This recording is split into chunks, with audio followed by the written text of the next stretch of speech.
تحياتي لكل اللي بيشوفونا واللي لسه هيشوفونا واللي بيتفاعلوا معانا واللي لسه هيتفاعلوا معانا، وأنا أسمة معاكم في نوديو أسمة. بستنى كل تعليقاتكم وآرائكم وأسئلتكم وطلباتكم. ده بيخليني أعرفكم أكتر وكمان بيعرفكم بينا أكتر، بيخلي حبل التواصل بينا وبينكم دايما واصل. هعمل معاكم خلية نحل ناجحة جدا، والحلو فيها بقى إنها مظبوطة قوي. تنفع تتعمل مالح وتنفع كمان تتعمل حادق، يعني نسبة السكر فيها متوازنة قوي. قوامها بعد التسوية هيعجبكم كمان وهيبسطكم، وهتبقى مفشفشة وطرية حتى قبل أي إضافات بنضيفها للخلية، وتخلي قوامها طري معاكم. بجد العجينة من أحلى المعجنات، وممكن نستخدمها في حاجات تانية كمان. تعالوا بقى نشوف أسرار الخلية.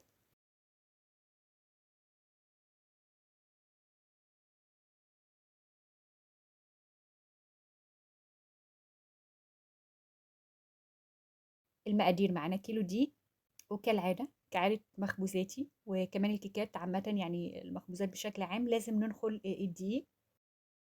بعد ما نخلنا الدقيق نركنه بقى على جنب ونشوف باقي الخطوات. في الأول هيبقى معانا كوباية دقيق، معلقتين كبار من السكر، وباكت من الخميرة، زائد المية.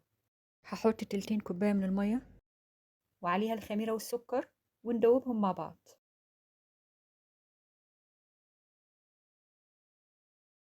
بعدها بقى هنحط الدقيق ونقلب. عايزين خليط سايل شوية، هغطيه بقى واسيبه على جنب لحد ما يخمر ويبقى معانا فقاعات كده على الوش. وبما اننا في الشتاء ممكن ندفيه شوية لو حابين نسرع عملية الخمور شوية، او ممكن بقى نسيبه لحد ما يخمر وياخد وقته.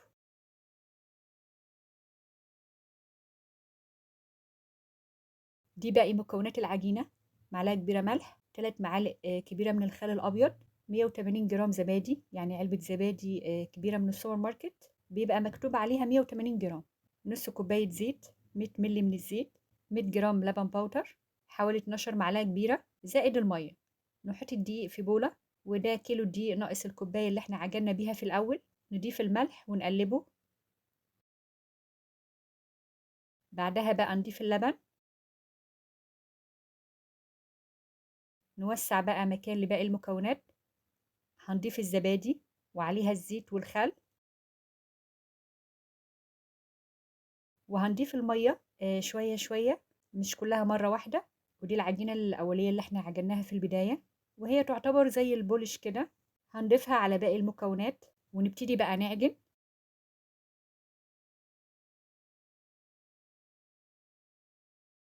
هكمل هنا عجن بإيديا علشان أقدر أظبط قوام العجينة وكمان أعجنها كويس. ادي العجينة جاهزة وقوامها كمان طري. هلمها بقى علشان نحطها في البولة ونسيبها بقى تخمر كويس. ده شكل العجينة بعد الخمور.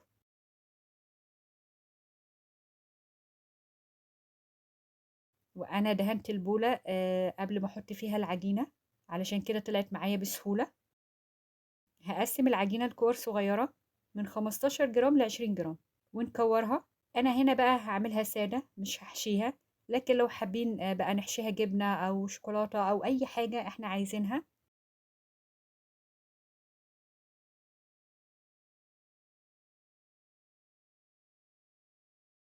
هنرصها في صينية الخبز وأنا حطيت فيها ورق زبدة. كده بعد ما شكلنا الخلية هنسيبها برضو تخمر. ده ميكس بقى صفار بيضة، زائد معلقتين كبار من اللبن، ومعلقة صغيرة زبدة. هنخلطهم كلهم مع بعض علشان ندهن بيهم وش الخلية بعد الخمور. ادي الخلية بعد ما خمرت.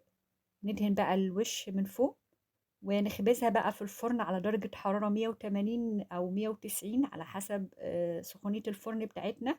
هتاخد لون من تحت، بعدها بقى بنفتح الشواية علشان تاخد لون من فوق، ونسخن الفرن قبلها على الأقل ب10 دقايق.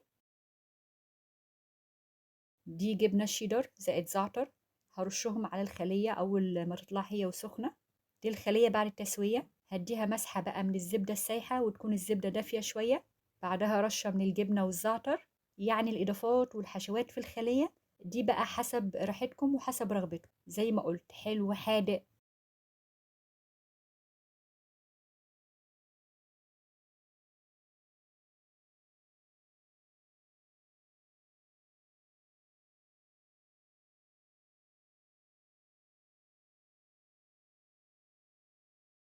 هقطعها علشان اوريكم بقى الطراوة والهشاشة وجمال الخلية من جوه. شايفين قوامها طري ازاي، كمان لونها من جوه وكمان لونها من بره مفشفشة بقى، والعجينة ناجحة جدا وهشة من جوه.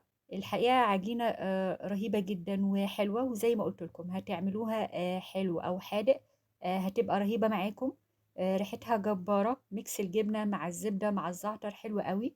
احنا ممكن نحشيها جبنة وزعتر من جوه، وبعدين لما تخرج ندهنها بمسحة من الزبدة زي ما أنا عملت كده. فنعمل بقى اللي احنا عايزينه في الخلية. أنا هدفي هنا بقى العجينة إنها تطلع ناجحة وحلوة معاكم. أما الحشوات دي بقى حاجة ترجع لذوق حضراتكم. كده بقى وصلنا لنهاية وصفتنا، ولكن وصفاتنا معاكم مستمرة. استنونا في وصفة جديدة في نوديو أسماء، وبالهنا على قلوبكم.